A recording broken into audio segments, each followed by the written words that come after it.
Enjoying secrets of a sugar daddy? How about a little something extra? Here's today's dose of extra sugar with Marcus. Hey, this is Marcus, and welcome to this segment of Extra Sugar. So let's talk about how much to pay a sugar baby. People who have heard about sugar dating at least once know that sugar babies are paid, but how much allowance do sugar babies get? How much to pay a sugar baby? Do they earn millions or hundreds of dollars? What is the average price and who can afford to date such a woman?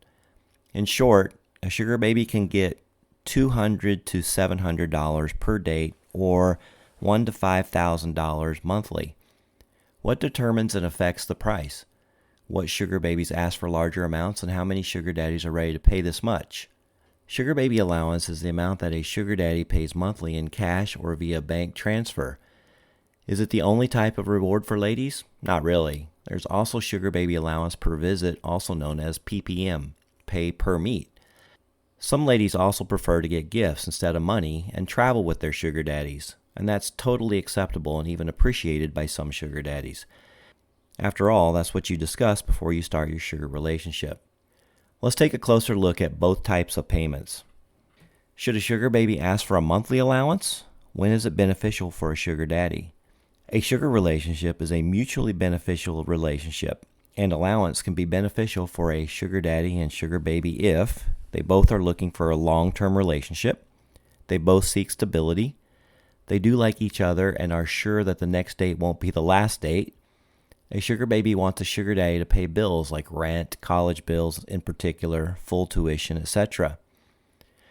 Now, pay per meet. These payments for sugar dates are normal when a sugar baby asks for payment on the first date, and why do sugar daddies agree to pay per meet?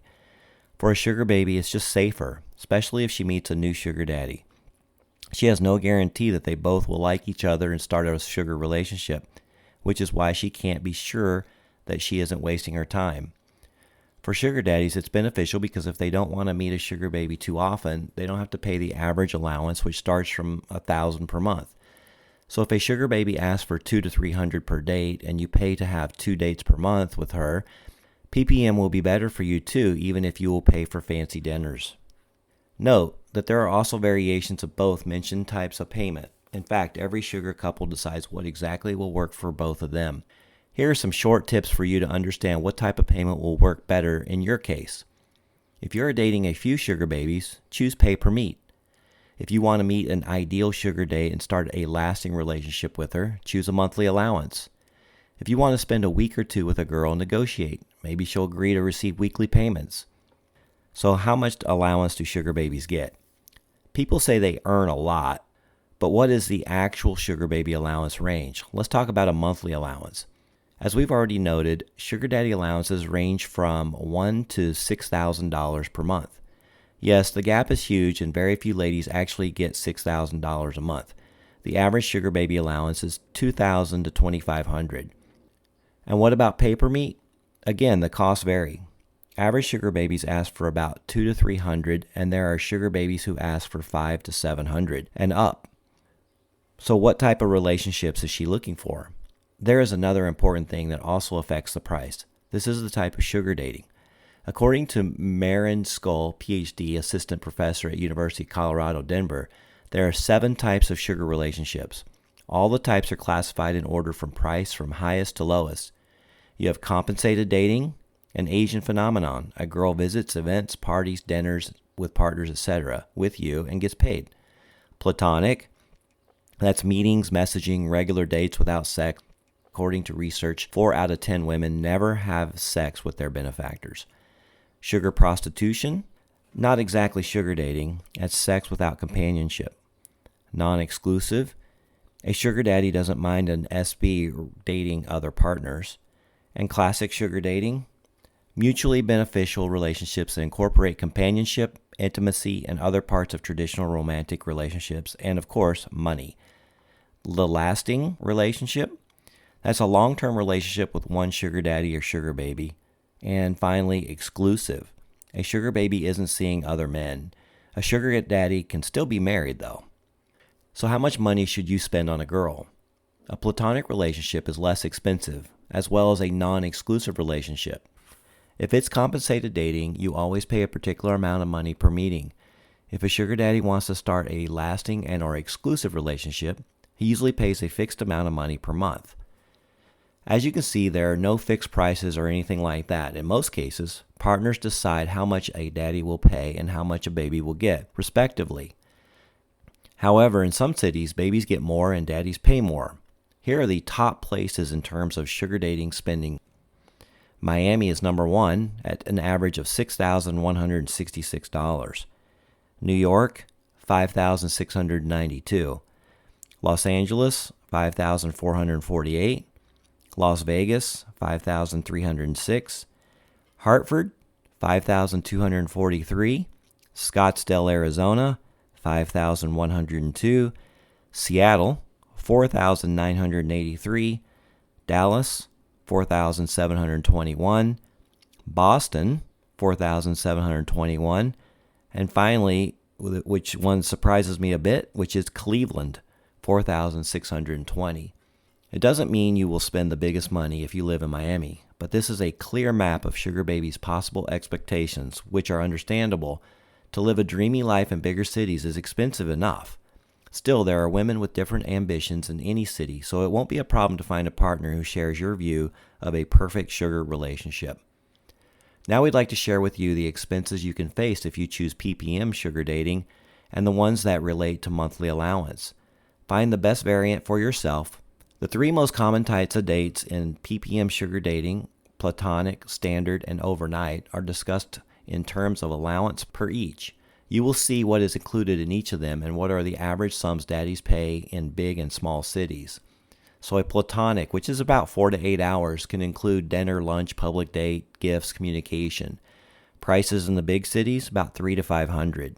Prices in smaller cities, about $100 to $250. So a standard date, it's all of the mentioned and sexual interaction. So the prices in a big city is $400 to $700. Prices in a smaller city, $250 to $500. An overnight, which is everything I already mentioned, sexual interaction, and staying with a partner for a night or several days. In a big city, about $800 to $1,000. In a smaller city, about $400 to $800. Here are the expenses for the allowances per month. Some men also choose to pay per week, as this is a bit more convenient. You can consider this variant too. All right, so a platonic relationship, a monthly allowance, which would include dates several times per month, dinner and lunch dates, gifts, occasional public dates, and traveling. So price in a big city is about $1,000 to $3,000, and a smaller city is around $2,000 per month. A classic relationship, it's everything mentioned plus sexual interaction, dates 3 or more times per month, larger gifts for special occasions, shopping trips. That's about $2,500 to $4,000 a month, and in a smaller city it's about $1,200 to $2,500 a month.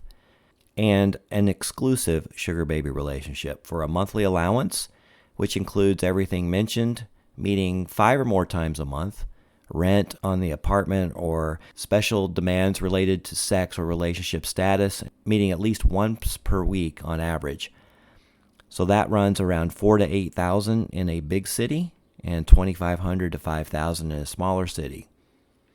How much cash to give for a date? Consider the factors that affect the price and decide if you want to pay the lowest or highest price for a standard sugar or platonic sugar relationship. What factors should you consider? The type of relationship is undoubtedly the essential factor, but there are plenty of other things that affect the amount a daddy pays per date or the size of allowance. If you're seeking arrangements and trying to set the right price, consider the following: a sugar baby's profession and her level of education. The more educated she is, the higher the price. Her appearance. Of course, ladies who look like top models want sugar daddies to pay more. The location.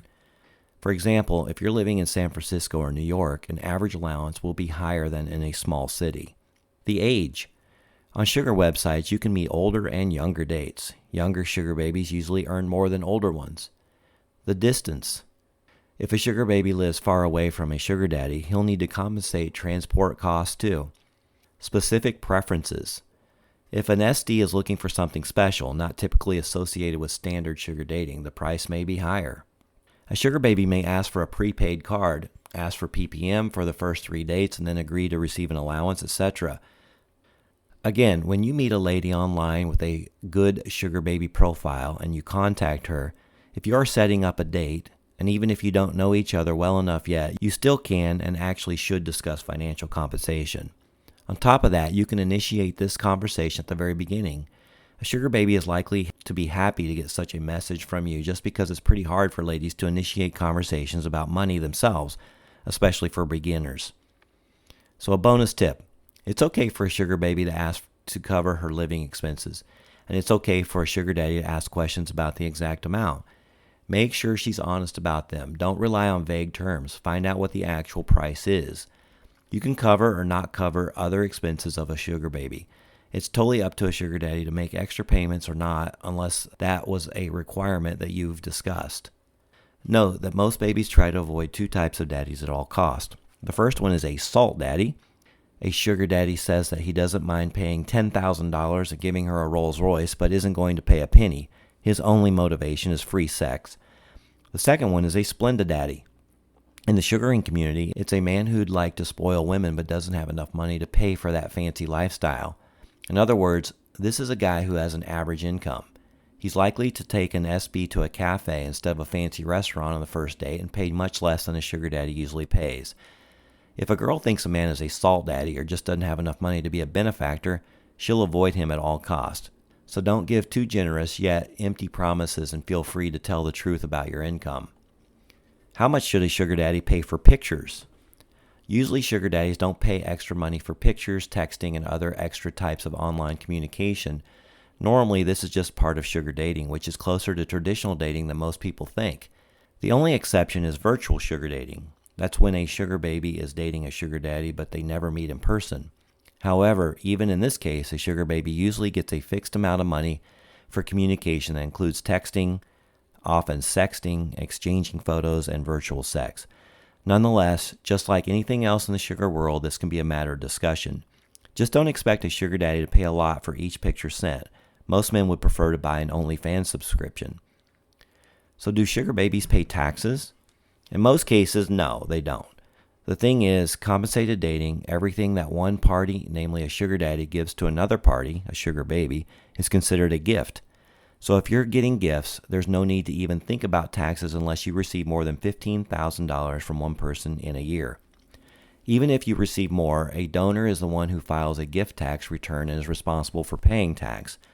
Moreover, if the cost of the gifts is $15,000 and more a year, but still doesn't exceed the lifetime maximum, which is now $12.06 million, a giver needs to report the gift, but they won't have to pay tax on it until they give more than $12 million. So as you can see, a sugar baby will hardly pay any tax at all anyway, especially considering that most sugar babies and sugar daddies prefer to use untraceable payment methods. So this allowance guide helps you understand how much sugar babies really get. It depends on a ton of factors, in particular on the type of arrangement, the average income in your city, type of payment, etc. Sugar daters should negotiate and decide what type of arrangement and payment works for them. Make a choice between pay per meet and allowance, payments in cash or bank transfers, gifts, etc. You should talk about that with your sugar partner. This is the only way to get those ideal sugar relationships many are dreaming about. All right, I hope you enjoyed today's segment of Extra Sugar, and don't forget to catch a new episode of Secrets of a Sugar Daddy every Tuesday. And we'd love to hear from you, so visit our website at secretsofasugardaddy.com. All right, until next time, bye-bye. We hope you enjoyed your Extra Sugar with Marcus. As always, visit our website, secretsofasugardaddy.com, to comment or tell us your story.